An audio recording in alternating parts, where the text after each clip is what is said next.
Hey, what's up everyone? My name is Chris Edward, and in this 10-minute video, I'm going to give you everything you need to know how to set up a private trust. Now, this is one of the most anticipated videos that I've made because the amount of comments asking me about trusts is unreal. Now, I can tell you this. When you're opting out of the system, you don't need to register your trust. A lot of people online saying, well, your trust is not legitimate if it isn't registered. The purpose of setting up a private trust is that it isn't registered because you want to keep the power in the trust.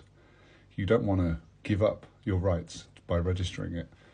So, step one, find someone you trust. A friend, a partner, a loved one, a business associate, your children, your wife, your husband. You have to trust them because you're going into a trust with them.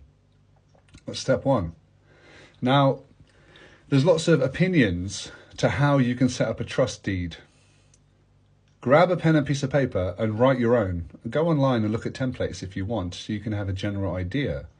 But you're setting out a contract, a private contract between you and the people you trust. You're going to set out who is the settlor, who is putting things into the trust. Who is the trustee who is managing the trust? And who is the beneficiary who is benefiting from the things in the trust? The bank accounts, the property, the land, whatever, the houses, the cars, whatever you want to put in the trust.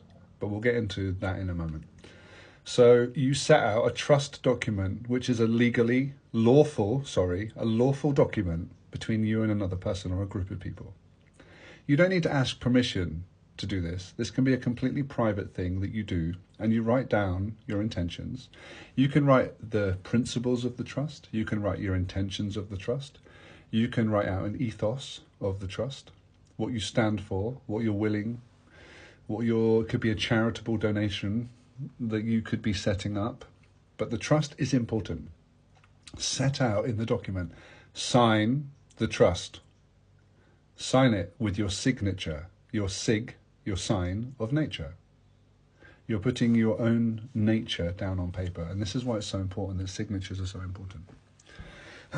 So you found somebody that you trust and you've written your trust document, declaration of trust. So now you're in a trust. You can write this on a napkin if you want. Now, part of your trust is that it's private, which means you don't need to tell anyone. You don't need to discuss it. You also don't need to prove it.